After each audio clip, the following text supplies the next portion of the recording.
चलो, अब हम लोग आ चुके हैं 5वें नंबर पर। 5वें नंबर का प्रश्न क्या कह रहा है? प्रश्नावली 1.1 का जांच कीजिए कि क्या किसी प्राकृत संख्या n के लिए, प्राकृत संख्या n के लिए, n हमारा एक प्राकृत संख्या ले लेते हैं, प्राकृत संख्या बोले तो 1 2 3 4 5 कुछ भी हो जाए, है ना, के लिए संख्या 6 पर पावर n का अंतिम अंक शून्य पर समाप्त हो सकता है। कहता है ये जो 6 पर पावर n है, यह संख्या शून्य पर समाप्त होगा। जैसे यदि हम लोग का 10 का पावर यदि 2 है तो इसका मतलब 100 हो गया, तो ये शून्य पर समाप्त है ना। कोई संख्या अगर हम लोग 210 ले लेते हैं तो इस संख्या का अंतिम अंक शून्य है ना। ठीक उसी तरह से ये जो 6 पर पावर n है, इसका ये जो संख्या यह शून्य पर समाप्त होगा क्या?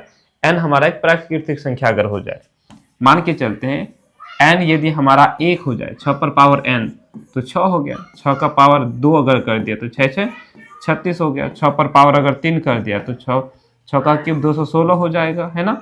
इसी तरह से आगे अगर हम बढ़ते चले जाएं तो क्या हम लोग का ये जो 6n है, ये हमारा 6n है, ये हमारा 6n है, नहीं, क्या ये कभी शून्य पर समाप्त होगा?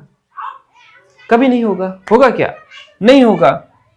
अब देखो क्यों नहीं होगा?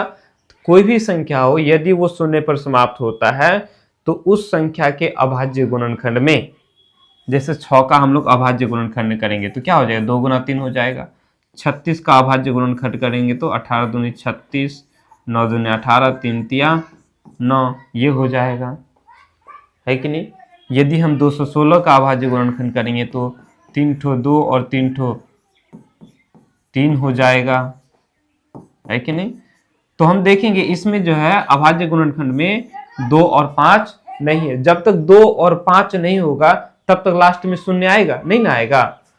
2 और 5 को गुना करेंगे तभी तो 10 होगा, और 10 को जब हम लोग किसी भी संख्या से गुना करेंगे तब उसके अंक में, उसके उस संख्या के अंत में क्या आएगा? शून्य आएगा, है ना।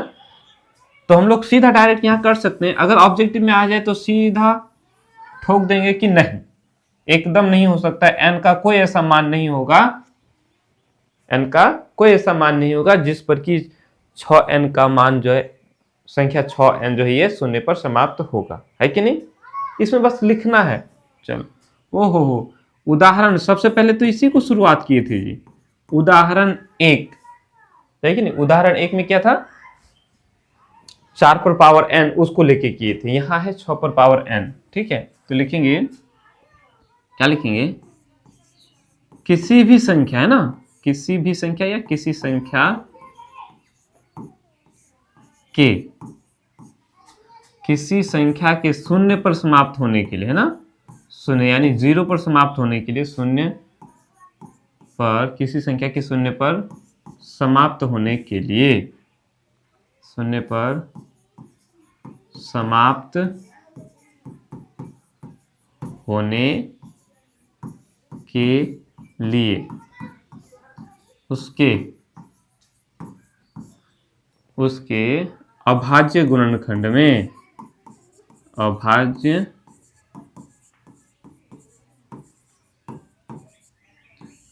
गुणनखंड में 2 और 5 दोनों का होना अनिवार्य है। एकदम अनिवार्य मतलब एकदम होना ही है, ठीक है। अनिवार्य है, अनिवार्य मतलब एकदम होना ही पड़ेगा, अगर नहीं तो काम नहीं चलेगा, ठीक है। तो 2 और 5 एकदम होना ही पड़ेगा, तभी वो संख्या शून्य पर समाप्त होगा। और हम यहाँ जो देख रहे हैं, यहाँ जो हम देख रहे हैं 6 पर पावर n का, इसका अगर हम लोग अभाज्य गुणनखंड करते हैं तो क्या हो जाएगा? 2, 6 का अभाज्य गुणनखंड करेंगे तो 2 गुना 3 हो जाएगा। इसको आगे बढ़ाओ या छोड़ दो यही तब।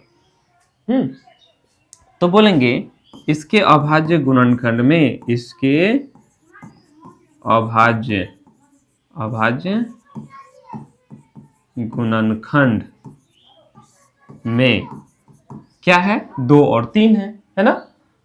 2 और 3 है। 5 है क्या? नहीं है, तो लिखेंगे 5 नहीं है, 5 नहीं है, और आएगा भी नहीं। इसमें 5 होगा क्या? नहीं होगा, है कि नहीं? है समझ में? 2 और 5 के अलावा कुछ भी हो जाए, लेकिन 2 और 5 को होना ही पड़ेगा। जब तक नहीं होगा तब तक ये जो संख्या है वो शून्य पर समाप्त नहीं होगा। लास्ट में उसका जो शून्य है वो नहीं आएगा। ठीक है, यहां एक चीज और लिखेंगे।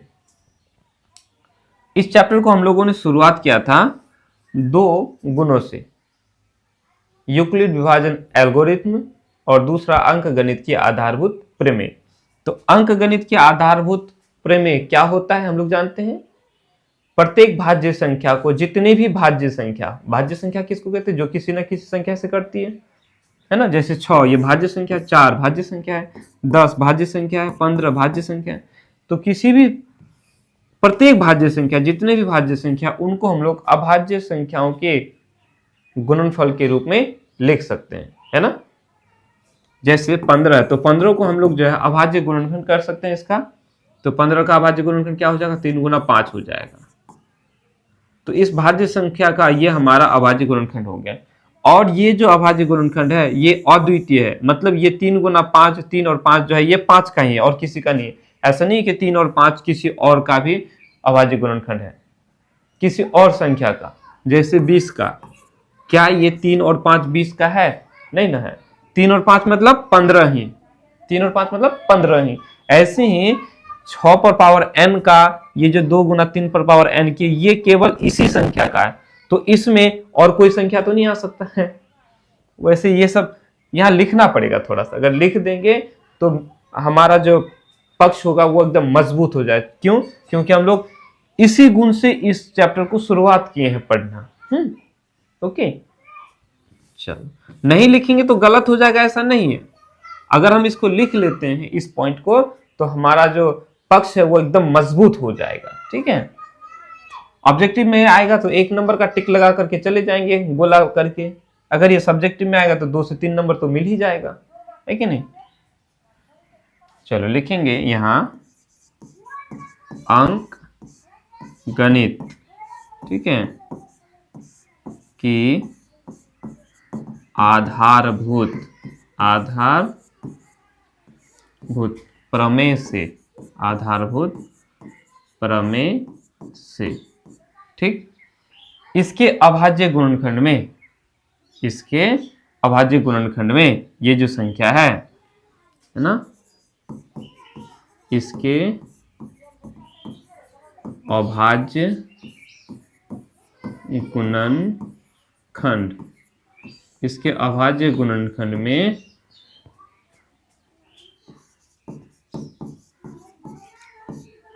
और कोई संख्या नहीं आ सकता है। इसमें और कोई अभाज्य संख्या नहीं आ सकता। 5 आ सकते क्या? नहीं आ सकता है। तो हम बोलेंगे अतः, है ना, अतः कोई प्राकृत संख्या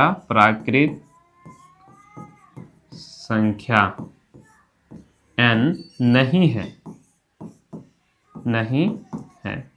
n का कोई ऐसा मान नहीं है जिस पर कि इसका जो ये जो संख्या है हम लोग का शून्य पर समाप्त हो, है ना।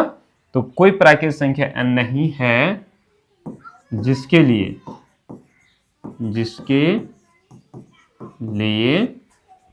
संख्या, कौन सा संख्या? 6 पर पावर n,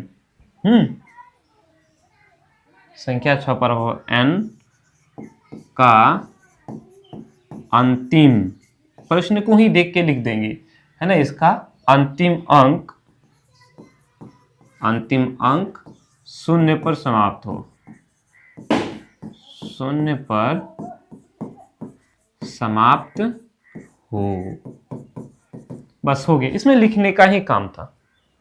ओके, उतार लो।